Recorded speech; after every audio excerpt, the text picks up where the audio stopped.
Ministry of earth science ಅಂತ, ministry of earth science ಭೂವಿಜ್ಞಾನ start ಆಯ್ತಾ? ಇಲ್ಲಿಂದ ಆಗಿದೆಯಾ? ಪರವಾಗಿಲ್ಲ, ಇಲ್ಲಿಂದ ಸ್ಟಾರ್ಟ್ ಮಾಡೋಣ. ಪರವಾಗಿಲ್ಲ ಅಲ್ಲ, ಬಟ್ ಇಲ್ಲಿಂದ ಸ್ಟಾರ್ಟ್ ಮಾಡೋಣ ಆಯಿತಾ? ಭೂವಿಜ್ಞಾನ ಸಚಿವಾಲಯ. ಆಮೇಲೆ ನೋಡ್ರಿ, ಇದೇ ಥರ ಕುತ್ಕೋಬೇಕು, ಪಿನ್ ಡ್ರಾಪ್ಸ್. ಅವಾಗೇನಾಗುತ್ತೆ, ಟಾಪಿಕ್ಗಳು ಫಾಸ್ಟಾಗಿ ಮುಗಿತಾವೆ ಆಯಿತಾ? ನಾನು ಬರೆದು ಕೊಡ್ತೀನಿ ಕಣ್ರಿ. ನಾನು ಅಲ್ಲಿಂದನೇ ಬಂದಿರೋದು ಇಲ್ಲಿಗೆ. ನೀವು ಪೇಪರ್ ಓದಿ, ಮಲ್ಟಿಪಲ್ ವೆಬ್ಸೈಟ್ಸ್ ರೆಫರ್ ಮಾಡಿ, ಮಲ್ಟಿಪಲ್ ರಿಸೋರ್ಸಸ್ನ ಓದಿ, ಅರ್ಥ ಮಾಡ್ಕೊಂಡು, ಬ್ಯಾಕ್ಗ್ರೌಂಡ್ ಸ್ಟಡಿ ಮಾಡಿ, ನೋಟ್ಸ್ ಮಾಡ್ಕೊಂಡು, ಸಬ್ಜೆಕ್ಟಿಗೆ ಇಂಟರ್ಲಿಂಕ್ ಮಾಡೋಷ್ಟು ಪುರ್ಸೋದು ದೇವರಣೆಗೂ ನಿಮಗಿರಲ್ಲ ಆಯಿತಾ? ಇನ್ಸ್ಟೆಡ್ ಕ್ಲಾಸಿಗೆ ಬಂದರೆ ಅವೆಲ್ಲ ನಾವು ಮಾಡ್ತೀವಿ. ಇಷ್ಟು ಸ್ಪೂನ್ ಫೀಡಿಂಗ್ ಇನ್ಯಾರು ಮಾಡೋಕ್ಕ? ಗೊತ್ತಿರಲ್ಲ ನಿಮಗೆ. ಗೊತ್ತು, ಇನ್ಸ್ಟಾ ವಿದ್ಯಮಾನ ಅಂದರೆ ವೀಕ್ಲಿ ಕರೆಂಟ್ ಅಫೇರ್ಸು. ಇವತ್ತಿನ ವಾರ, ಈ ವಾರ 60ನೇ ಎಪಿಸೋಡ್ ಇದು. ಅನ್ಇಂಟ್ರಪ್ಟೆಡ್ 60th ವೀಕ್ ಇದು. ಈಗ ಫಾರ್ ಎಕ್ಸಾಂಪಲ್ ಯಾವುದೋ ಯುಗಾದಿ ಹಬ್ಬ ಬಂತು ಅಂತ ಇಟ್ಕೊಳ್ಳಿ, ಆ ವಾರ ಕ್ಯಾನ್ಸಲ್ ಆಗಿದ್ರು, ನಾನು ಬಂದ ತಕ್ಷಣ ಈಗ ಶನಿವಾರ ಕ್ಯಾನ್ಸಲ್, ಸೋಮವಾರ ತಗೊಂಡಿರ್ತೀನಿ ಅದನ್ನು. ಬಟ್ ಯಾವ ವೀಕ್ ಸ್ಕಿಪ್ ಆಗಿಲ್ಲ ಆಯಿತಾ? ಒಂದು 60 ವಾರದಲ್ಲಿ 55 ವಾರ ಶನಿವಾರ ನಡೆದಿದ್ದವು. ಇನ್ನೊಂದು 4 ವಾರ ಈ ಹಬ್ಬ ಹುಣ್ಣಿಮೆ, ಇನ್ಸ್ಟಿಟ್ಯೂಷನ್ ರಜಾ ಇದ್ದಾಗ, ನ್ಯಾಷನಲ್ ಹಾಲಿಡೇಸ್ ಇದ್ದಾಗ ಸಸ್ಪೆಂಡ್ ಮಾಡಿದರೆ ಅದನ್ನು ಮಾರನೇ ದಿನ ಬಂದು ತಗೊಂಡಿರ್ತೀನಿ. ಅನ್ಇಂಟ್ರಪ್ಟೆಡ್ 60th ವೀಕ್ ಇದು. You can check my playlist in the YouTube. 60 ವಾರ, 60 ದಿನ ಅಲ್ಲ, 60 ವಾರ. ಇದು ಕನ್ಸಿಸ್ಟೆನ್ಸಿ. ನಾನು ಹೇಳೋದು, ಟೀಚರ್ಸಿಂದ ಏನಾದ್ರು ಕಲಿಬೇಕು ಅಂತ ಇದನ್ನು ಕಲಿಬೇಕು. ಕನ್ಸಿಸ್ಟೆನ್ಸಿ, ಪರ್ಸೀವರೆನ್ಸ್.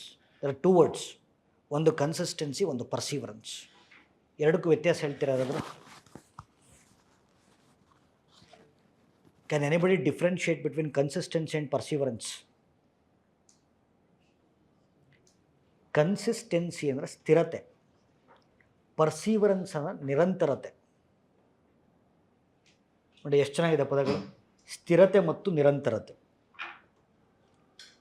ನಾನು ಹೇಳ್ತೀನಿ, ಸ್ಥಿರತೆ ಮತ್ತು ನಿರಂತರತೆ ಇಲ್ಲದೆ ಹೋದರೆ ಶಿಸ್ತು ಬರೋಕ್ಕೆ ಸಾಧ್ಯನೇ ಇಲ್ಲ.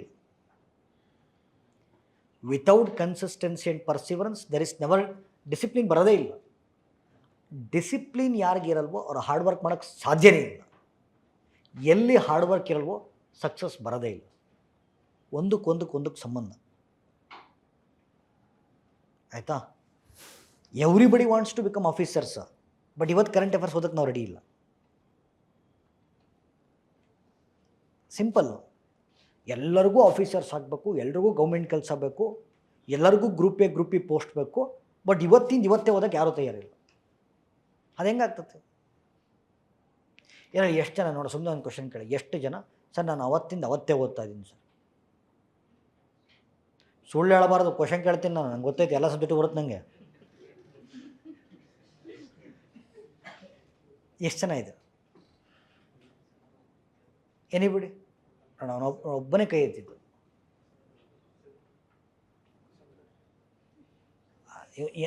ಪಾಪ ಅವನು ಯಾರೋ ಒಬ್ಬ ಎತ್ತ, ಒಂದು ಅಪ್ರಿಷಿಯೇಟ್ ಮಾಡೋದು ಇಂಪಾಯಿಂಟ್ ಇಲ್ಲ, ಅವ್ರಿಗೆ ಕ್ವಶನ್ ಕೇಳೋದು ಇಂಪಾಯಿಂಟ್ ಇಲ್ಲ.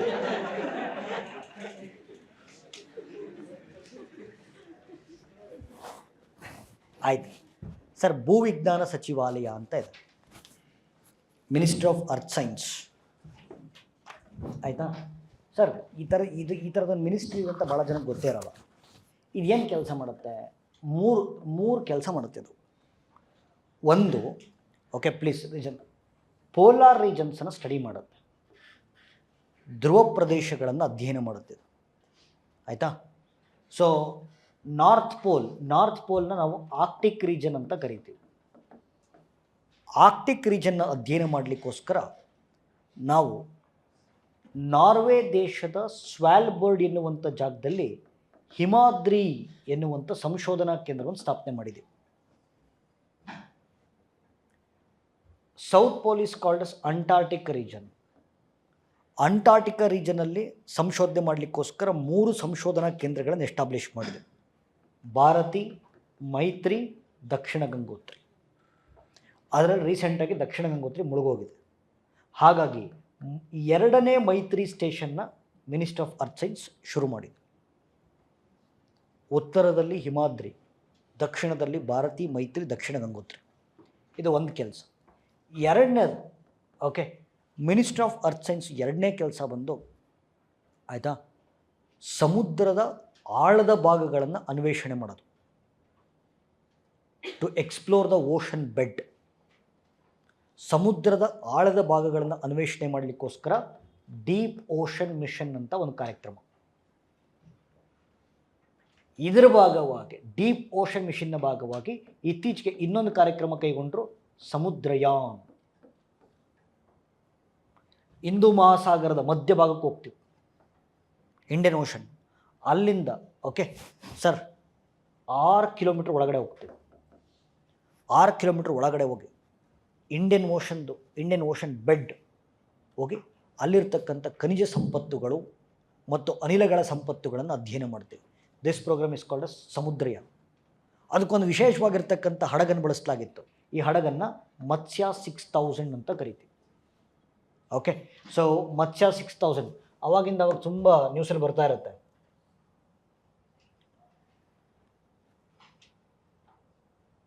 ನೋಡಿ ಇದು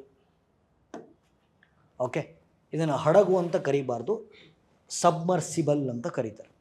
okay, so submersible it's A crew based submersible, ಮಾನವ ಸಹಿತವಾಗಿರುವಂಥ ಮುಳುಗುವ ನೌಕೆ, ಒಳಗಡೆ ಕುತ್ಕೋಬೋದು.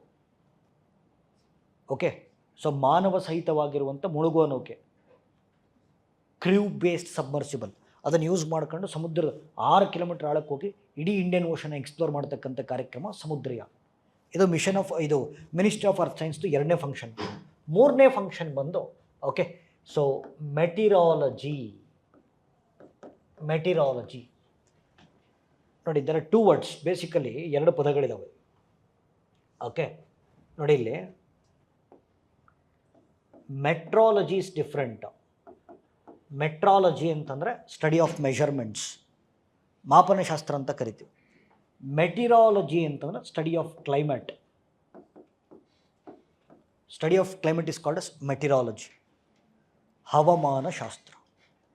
ಓಕೆ, ಮೆಟಿರಾಲಜಿ ಬಗ್ಗೆ ಅಧ್ಯಯನ ಮಾಡೋದಕ್ಕೆ ಮಿನಿಸ್ಟ್ರಿ ಆಫ್ ಅರ್ತ್ ಸೈನ್ಸ್ ಕೆಳಗಡೆ 2 ಸಂಸ್ಥೆ ಇದೆ, IMD ಅಂತ, ಇನ್ನೊಂದು IITM ಪುಣೆ ಅಂತ. ಇಂಡಿಯನ್ ಮೆಟ್ರಲಾಜಿಕಲ್ ಡಿಪಾರ್ಟ್ಮೆಂಟ್, ಭಾರತೀಯ ಹವಾಮಾನ ಇಲಾಖೆ 1875ರಲ್ಲಿ ಎಸ್ಟಾಬ್ಲಿಷ್ ಆಯಿತು. ಪ್ರಧಾನ ಕಚೇರಿ ನವದೆಹಲಿ. ಓಕೆ ಸರ್, 2 ಸಂಸ್ಥೆಗಳ ಹೆಸರು ಹೇಳ್ತಾ ಇದ್ದೀರಾ. ಒಂದು ಇಂಡಿಯನ್ ಮೆಟ್ರಲಾಜಿಕಲ್ ಡಿಪಾರ್ಟ್ಮೆಂಟು, ಎರಡನೇದು Indian institute of tropical meteorology Pune. ಆಯಿತಾ, ಎರಡಕ್ಕೂ ವ್ಯತ್ಯಾಸ ಏನು ಸರ್? ನೋಡಿ, IMD ಬಂದು ಭಾರತೀಯ ಹವಾಮಾನ ಇಲಾಖೆ ಬಂದು ನಿಮಗೆ ವೆದರ್ ಫೋರ್ಕಾಸ್ಟಿಂಗ್ ಸರ್ವಿಸಸ್ ಕೊಡುತ್ತೆ. ಹವಾಮಾನ ಮುನ್ಸೂಚನಾ ಸೌಲಭ್ಯಗಳು, ಮಳೆ ಯಾವಾಗ ಬರ್ತೈತಿ, ಸೈಕ್ಲೋನ್ಸ್ ಯಾವಾಗ ಬರ್ತವೆ, ಓಷನ್ಸ್ಗಳ ಬಗ್ಗೆ, ಕ್ಲೈಮೇಟ್ಗಳ ಬಗ್ಗೆ, ಭೂಕಂಪಗಳ ಬಗ್ಗೆ, ಜ್ವಾಲಾಮುಖಿಗಳ ಬಗ್ಗೆ ಮಾಹಿತಿ ಕೊಡೋದು ಯಾರು? IMD. Okay, so it is responsible for IMD is responsible for providing weather forecasting services. ಹವಾಮಾನ ಮುನ್ಸೂಚನಾ ಸೌಲಭ್ಯಗಳನ್ನು ಕೊಡುತ್ತೆ IMD. ಸರಿ, ಈಗ ಕೇಳಿಸ್ಕೊಡ್ರಲ್ಲಿ, ವೆದರ್ನ ಕ್ಯಾಲ್ಕುಲೇಟ್ ಮಾಡಬೇಕು ಅಂದರೆ ಟೆಕ್ನಾಲಜಿ ಬೇಕಾ? ಮಾತಾಡಿ ಸರ್. ವೆದರ್ನ ಕ್ಯಾಲ್ಕುಲೇಟ್ ಮಾಡಬೇಕು, ಕ್ಲೈಮೇಟ್ ಕ್ಯಾಲ್ಕುಲೇಟ್ ಮಾಡಬೇಕು, ಟೆಕ್ನಾಲಜಿ ಬೇಕಾ ಬೇಡವಾ? ಆ ಟೆಕ್ನಾಲಜಿನ ಡೆವಲಪ್ ಮಾಡೋದು IITM ಪುಣೆ. ಅಂದರೆ ವೆದರ್ನ ಕ್ಯಾಲ್ಕುಲೇಟ್ ಮಾಡಬೇಕು ಅಂದರೆ ಟೆಕ್ನಾಲಜಿ ಬೇಕು. ಆ ಟೆಕ್ನಾಲಜಿನ HPC ಅಂತ ಕರಿತೀವಿ, ಹೈ ಪರ್ಫಾರ್ಮೆನ್ಸ್ ಕಂಪ್ಯೂಟಿಂಗ್ ಅಂತ. ಹೈ ಪರ್ಫಾರ್ಮೆನ್ಸ್ ಕಂಪ್ಯೂಟಿಂಗ್ ಅಂದರೂ ಒಂದೇ, ಸೂಪರ್ ಕಂಪ್ಯೂಟರ್ಸ್ ಒಂದೇ. ಆ ಸೂಪರ್ ಕಂಪ್ಯೂಟರ್ಸ್ ಡೆವಲಪ್ ಮಾಡೋದು IITM ಪುಣೆ. ವೆದರ್ ಫೋರ್ಕಾಸ್ಟಿಂಗ್ ಸರ್ವಿಸಸ್ಸನ್ನು ಕೊಡ್ತಕ್ಕಂಥ ಸಂಸ್ಥೆ ಒಂದು, ಅದಕ್ಕೆ ಬೇಕಾಗಿರ್ತಕ್ಕಂಥ ಟೆಕ್ನಾಲಜಿನ ಡೆವಲಪ್ ಮಾಡೋದು ಇನ್ನೊಂದು. ಆಯಿತಾ? ಓಕೆ, ಈಗ listen, very very important listen. ಇದು ವೆದರ್ ಫೋರ್ಕಾಸ್ಟಿಂಗ್ ಸರ್ವಿಸಸ್ ಕೊಡ್ತಾ ಇದೆ. ಇದು ವೆದರ್ ಫೋರ್ಕಾಸ್ಟಿಂಗ್ ಸರ್ವಿಸಸ್, ವೆದರ್ನ ಕ್ಯಾಲ್ಕುಲೇಟ್ ಮಾಡೋದಕ್ಕೆ ಬೇಕಾಗಿರ್ತಕ್ಕಂಥ ಟೆಕ್ನಾಲಜಿಯನ್ನು IITM ಡೆವಲಪ್ ಮಾಡ್ತಾ ಇದೆ. ಆಯಿತು, ಈಗ IITMದೊಂದು ಕಾರ್ಯಕ್ರಮ ಹೇಳ್ತೇನೆ. ಆಯಿತಾ? ಇದ್ರದ್ದೊಂದು ಕಾರ್ಯಕ್ರಮ ಇದೆ, ಇದ್ರದ್ದೊಂದು ಕಾರ್ಯಕ್ರಮ ಇದೆ.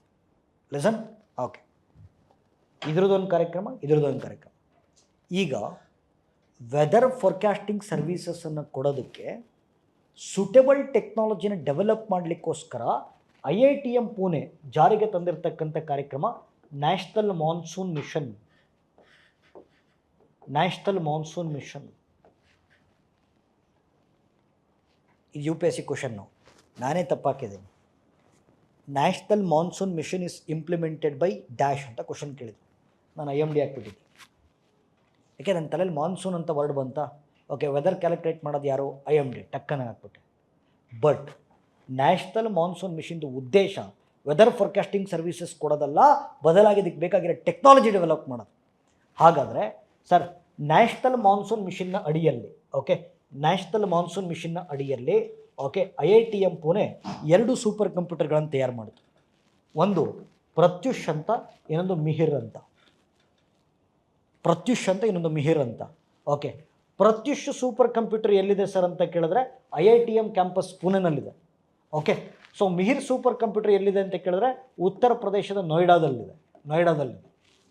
ಸೊ ಪ್ರತ್ಯುಷ್ ಏನಿದೆ, ಪ್ರತ್ಯುಷು ಇದು 2020 ವೇಳೆಗೆ ಭಾರತದ ಫಾಸ್ಟೆಸ್ಟ್ ಸೂಪರ್ ಕಂಪ್ಯೂಟರ್ ಆಗಿತ್ತು ಅವಾಗ. ಯಾವಾಗ? ಸೊ 2020ನಲ್ಲಿ ಪ್ರತ್ಯುಷು. ಓಕೆ, 2021ನಲ್ಲಿ I hope it was Param Siddhi. 2022ನಲ್ಲಿ ಪರಂ ಪ್ರವೇಗ. ಓಕೆ, 2023 ಆದಮೇಲೆ ಇಟ್ ಈಸ್ ನಾವು ಇವಾಗ ಯಾವುದಿದೆ? ಐರಾವತ್ ಇದೆ. 2020ರಲ್ಲಿ ಫಾಸ್ಟೆಸ್ಟ್ ಸೂಪರ್ ಕಂಪ್ಯೂಟರ್ ಪ್ರತ್ಯುಷ್ ಇತ್ತು. 2021ಗೆ ಪರಂ ಸಿದ್ಧಿ, 2022ಗೆ ಪರಂ ಪ್ರವೇಗ, 2023, 24, 25, 26ರಿಂದ ಐರಾವತ್ ಇದೆ.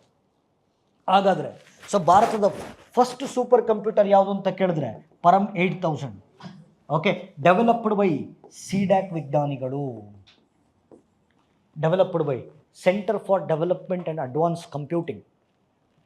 ರಾಜೀವ್ ಗಾಂಧಿ ಅವ್ರ ಕಾಲದಲ್ಲಿ ಡೆವಲಪ್ ಆಗಿದ್ದು. ಆ್ಯಕ್ಚುಲಿ ರಾಜೀವ್ ಗಾಂಧಿಯವರು ಪಾಶ್ಚಿಮಾತ್ಯ ರಾಷ್ಟ್ರಗಳನ್ನು ಕೇಳ್ಕೊಂಡ್ರಂತೆ, ಓಕೆ ನೀವೆಲ್ಲ ಇಷ್ಟು ಡೆವಲಪ್ಡ್ ಇದ್ದೀರಾ, ಭಾರತಕ್ಕೂ ಒಂದು ಸೂಪರ್ ಕಂಪ್ಯೂಟರ್ ಬೇಕು, ದಯವಿಟ್ಟು ಯಾರಾದರೂ ಕೊಡ್ಬೋದಾ ಅಂತ. ಪಾಶ್ಚಿಮಾತ್ಯ ರಾಷ್ಟ್ರಗಳು ಭಾರತವನ್ನು ನೋಡ್ಕೊಂಡು ನೆಗಾಡ್ಬಿಟ್ಟು ಬಂದು, ಅಲ್ಲ ಭಾರತ ಎನ್ನುವಂಥ ಬಡ ರಾಷ್ಟ್ರಕ್ಕೆ ಸೂಪರ್ ಕಂಪ್ಯೂಟರ್ ಯಾಕೆ ಅಂತ ಅರ್ಥ ಆಗಲಿಲ್ಲ ಅಂತ. ಆಗ CDAC ವಿಜ್ಞಾನಿಗಳು ರಾಜೀವ್ ಗಾಂಧಿ ಅವ್ರು ಕರೆದು ಹೇಳಿದರು, ಯಾಕೆ ಜಗತ್ತಿನ ಮುಂದೆ ಬೇಡ್ತೀರ, ಸೂಪರ್ ಕಂಪ್ಯೂಟರ್ ತಾನೇ ನಾವು ತಯಾರು ಮಾಡ್ತೀವಿ. ಅವಾಗ ಡೆವಲಪ್ ಆಗಿದ್ದು ಪರಂ 8000. ಹಾಗಾದರೆ ಸೂಪರ್ ಕಂಪ್ಯೂಟಿಂಗ್ ಕ್ಷೇತ್ರದಲ್ಲಿ ಭಾರತ ಇವತ್ತೆಲ್ಲಿದೆ? ಓಕೆ, ಇವತ್ತೆಲ್ಲಿದೆ ಅಂತ ಕೇಳಿದ್ರೆ, ಓಕೆ ಸೊ ಇವತ್ತೆಲ್ಲಿದೆ ಅಂತ ಕೇಳಿದ್ರೆ ನಿಮಗೆ ಗೊತ್ತಿದೆ 2022 ನೋಡಿ ಇಲ್ಲಿ 2022 ಆಗಸ್ಟ್ 15ಕ್ಕೆ ಭಾರತಕ್ಕೆ ಸ್ವಾತಂತ್ರ್ಯ ಬಂದು 75 ವರ್ಷ ಆಯಿತು. ಇವತ್ತಿಗೆ 79 ವರ್ಷ ಆಗಿದೆ. ಓಕೆ, 2025 ಆಗಸ್ಟ್ ತಗೊಂಡ್ರೆ 79 ವರ್ಷ ಆಗಿದೆ, ಆಯಿತಾ. ಸೊ ಈ 75th ಇಯರ್ ಆಫ್ ಇಂಡಿಪೆಂಡೆನ್ಸನ್ನು ಸೆಲೆಬ್ರೇಟ್ ಮಾಡಲಿಕ್ಕೋಸ್ಕರ 75 ವಾರಗಳಲ್ಲಿ 75 ಸ್ಥಳಗಳಲ್ಲಿ 75 ಬೃಹತ್ ಕಾರ್ಯಕ್ರಮಗಳನ್ನು ಹಮ್ಮಿಕೊಳ್ಳಾಯಿತು. 75 ವಾರಗಳಲ್ಲಿ 75 ಸ್ಥಳಗಳಲ್ಲಿ 75 ಬೃಹತ್ ಕಾರ್ಯಕ್ರಮಗಳನ್ನು ಹಮ್ಮಿಕೊಳ್ಳಾಯಿತು. ಈ ಕಾರ್ಯಕ್ರಮಗಳ ಸರಣಿಗಳನ್ನು ಆಜಾದಿ ಕಾ ಅಮೃತ್ ಮಹೋತ್ಸವ ಅಂತ ಕರೀತೀವಿ. ಆಜಾದಿ ಕಾ ಅಮೃತ್ ಮಹೋತ್ಸವ. ಅದರ ಭಾಗವಾಗಿ ಒಂದು ಕಾರ್ಯಕ್ರಮ national super computing mission. National super computing mission. Bharat national super computing ಮಿಷನ್ನ ಲಾಂಚ್ ಮಾಡಿ ಇಡೀ ಜಗತ್ತಿಗೆ ಹೇಳ್ತು ಒಂದಲ್ಲ ಎರಡಲ್ಲ, ಏಕಕಾಲಕ್ಕೆ 75 ಸೂಪರ್ ಕಂಪ್ಯೂಟರ್ ಡೆವಲಪ್ ಮಾಡ್ತೀವಿ ಅಂತ. At a time. Okay, at a time India is developing 75 super computers.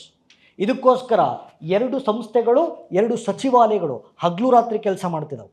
Okay, ಒಂದು ministry of science and technology, ಇನ್ನೊಂದು ministry of electronics and information technology. ಇನ್ನೊಂದು ಕಡೆ CDAC ವಿಜ್ಞಾನಿಗಳ ತಂಡ, ಇನ್ನೊಂದು ಭಾರತೀಯ ವಿಜ್ಞಾನ ಸಂಸ್ಥೆ ಯಶವಂತಪುರ ಬೆಂಗಳೂರು. ಇದು this are the efforts by IITM Pune, ಆಯಿತಾ. ಈಗ IMD ಥರ. ಓಕೆ, ಈಗ ಇಷ್ಟೊತ್ತು ಮಾತಾಡಿದ್ದು IITM ಬಗ್ಗೆ. ಈಗ IMD ನಮ್ಮ ಹತ್ರ ಎಂಥ ಸೂಪರ್ ಕಂಪ್ಯೂಟರ್ಗಳಿದ್ದಾವೆ ಅಂತಂದರೆ ವೆದರ್ ಬಗ್ಗೆ, ಕ್ಲೈಮೇಟ್ ಬಗ್ಗೆ, ಓಷನ್ಸ್ ಬಗ್ಗೆ, ಏರ್ ಬಗ್ಗೆ, ಸೈಕ್ಲೋನ್ಸ್ ಬಗ್ಗೆ, ಅರ್ಥ್ಕ್ವೇಕ್ಸ್ ಬಗ್ಗೆ, ವಾಲ್ಕ್ಯಾನಿಕ್ ಆ್ಯಕ್ಟಿವಿಟೀಸ್ಗಳ ಬಗ್ಗೆ, ಪೋಲಾರ್ ರೀಜನ್ಸ್ಗಳ ಬಗ್ಗೆ ಇಂಚಿಂಚು ಮಾಹಿತಿ ನಮಗೆ ಬರುತ್ತೆ. ಓಕೆ, ಇವೆಲ್ಲ ಇಟ್ಕೊಂಡು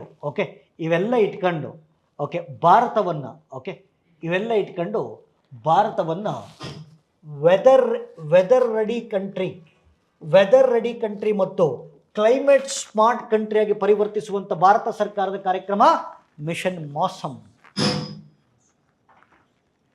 ಮಾಸಮ್ by IMD, not IITM Pune, by IMD. ಭಾರತವನ್ನು ವೆದರ್ ರೆಡಿ ಕಂಟ್ರಿ ಮತ್ತು ಕ್ಲೈಮೇಟ್ ಸ್ಮಾರ್ಟ್ ನೇಷನ್ ಆಗಿ ಪರಿವರ್ತಿಸುವಂಥ ಭಾರತ ಸರ್ಕಾರದ ರಾಷ್ಟ್ರೀಯ ಕಾರ್ಯಕ್ರಮ ಮಿಷನ್ ಮಾಸಮ್ ಬೈ IMD. ಈಗ IMD ಮಿಷನ್ ಮಾಸಮ್ನ ಭಾಗವಾಗಿ ಓಕೆ, ಸೊ ಏನೇನು ಡೆವಲಪ್ ಮಾಡಿದೆ ಅಂತಂದರೆ ಎಸ್ ಓದಿ, multi hazard early warning decision support ಸಿಸ್ಟಮನ್ನು ಬಿಲ್ಡ್ ಮಾಡಿ. ಓಕೆ, ನಮಗೆ ಯಾವಾಗ ಭೂಕಂಪ ಆಗುತ್ತೆ ಗೊತ್ತು, ಯಾವಾಗ ಜ್ವಾಲಾಮುಖಿ ಬರುತ್ತೆ ಗೊತ್ತು, ಯಾವ ಚಂಡಮಾರುತಗಳು ಹೆಂಗೆ ಬೀಸ್ತವೆ ನಮಗೆ ಗೊತ್ತು. ಓಕೆ, ಅದರ ಮುಂಚಿತವಾಗಿ ನಾವು ಎಷ್ಟು ರೆಡಿ ಇರಬೇಕು, ರೆಡಿ ಇದ್ದೀವಿ. ಇವೆಲ್ಲವನ್ನು ಕೂಡ ಆರ್ಟಿಫಿಷಿಯಲ್ ಇಂಟೆಲಿಜೆನ್ಸನ್ನು ಬಳಸಿ ಎಲ್ಲ ಡಿಸಾಸ್ಟರ್ಸನ್ನು ಕ್ಯಾಲ್ಕುಲೇಟ್ ಮಾಡಿ ನಮಗೆ ಮುಂಚೆನೇ ಮಾಹಿತಿನ ಕೊಡ್ತಕ್ಕಂಥ ಒಂದು ವಿಶೇಷವಾಗಿರ್ತಕ್ಕಂಥ ವ್ಯವಸ್ಥೆಯನ್ನು IMD ಕೊಟ್ಟಿದೆ.